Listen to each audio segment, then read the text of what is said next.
What if you could step into any speaking situation with total confidence, whether you were leading a meeting or addressing a crowd or speaking on video or social media? Your presence determines how your message is received. And true presence isn't about performance. It is about owning your truth and trusting your voice and your message and connecting with your audience authentically.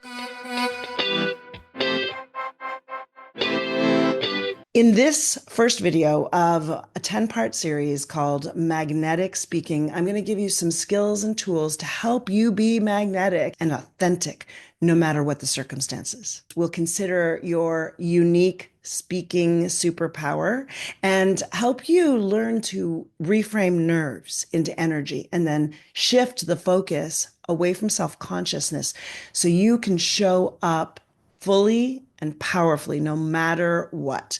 So your words can resonate and your presence will command attention. Welcome to Magnetic Speaking Skills. This is a series I designed to help you communicate with clarity, confidence, and impact.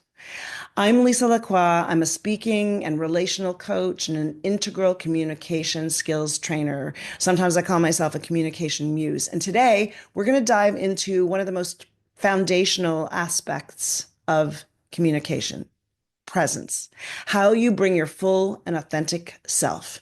Whether you're in a meeting, on stage, or speaking on video, your presence sets the tone for how your message is received.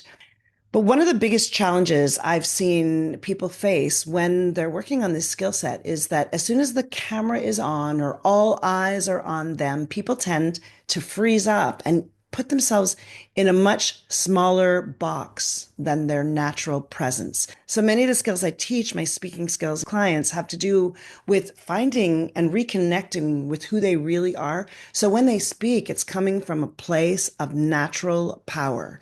In order to facilitate this, it's important to find your unique speaking superpower. The biggest mistake people make is they try to sound like someone else. Maybe it's that speaker they've always admired or someone that they work with. But the most compelling speakers aren't the loudest, they're not the most polished. They're the ones who are the most themselves. Think about a time when you were completely in the flow while speaking. Maybe you were telling a story or making a point in a meeting or going deep in a conversation with a friend. What was happening in that moment? How were you showing up as you? For some people, their superpower is storytelling. For other people, it's being calm and authoritative, knowing that what they say is absolutely true. For other people, it's their energy and their enthusiasm. Some people are funny, but if you are trying to be funny when that's not your superpower, you're going to fall flat. So I want you to take a moment to think for a minute about the way that you might come across when communicating with others. And if you're not sure, then ask a couple friends, ask 3 to 5 people today what they find most compelling about your essence, about the way you communicate. And you will start to see patterns. And those patterns, that is your natural, unique superpower. Let's talk about nerves. If there's one thing I hear over and over again, it is, how do I deal with my nervousness? Most people will say, I hate public speaking because I get nervous. I'm afraid I'm going to forget what I was saying or people aren't going to understand me. But here's something that might change your perspective.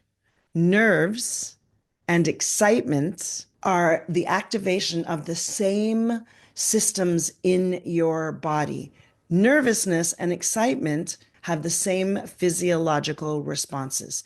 So think about it for a minute. When you're excited, your heart races. When you're nervous, your heart races.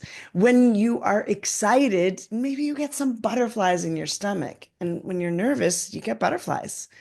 Same physical response, different mindset, circumstance, and what we make it mean. So instead of thinking, I feel butterflies or my heart's racing, oh my gosh, I'm nervous, instead think, butterflies, my heart's racing, I must be so excited to share this message. Instead of thinking, I'm nervous, try shifting to, I have so much energy now. I can't wait to share this, and I'm so excited to connect with this audience. Your body doesn't know the difference, but your mind does. So use your mind to guide your impact. And then the third skill set I want to talk about is directing your attention. Where are you putting your focus? For so many people, when they get up to speak in front of an audience, their focus is on themselves. They are thinking, what will I do if I forget? What are people thinking about me? Maybe they're judging me. How do I look? How do I sound? Is this making sense? Now, I'm saying this with love, but one of the biggest things that holds us back from bringing our true and authentic presence is focusing too much on ourselves. Thoughts like, what if I mess up? What if they don't like me? What if I sound stupid? Will sabotage your message. Do you notice a pattern? Those thoughts are all inwardly focused. Instead of thinking, what if I fail? Try asking, what's the one thing my audience needs to hear today? What's something that will make a difference in their lives? How can I serve them in this moment? Because when you shift the focus away from yourself, when you remove the self-consciousness, your presence can naturally expand. You will have so much more freedom to bring who you really are. So let's bring this all together. We've talked about identifying your unique superpower, reframing nerves, and putting your attention in its right place. Remember that presence isn't about being perfect. It's about being here and in the moment as yourself. So when you find your unique speaking superpower and lean into what makes you compelling, when you learn how to reframe your nerves, turning that fear into excitement, and get over yourself so that you can focus instead on the inward journey and focus on your audience and your message. This is the first in a 10-part series on magnetic speaking skills. If you are ready to go deeper and you want hands-on coaching, then look at the link in my bio. Of course, if you found this helpful, subscribe to the channel, like and follow, which helps us grow, and make a comment so we can learn from you. And then join us for next week's session where we'll dive into the art of connection, how to instantly engage and influence your audience. We'll see you there. And in the meantime, if you'd like to watch another video, YouTube thinks you'll like this one, and here's a playlist I think you might like.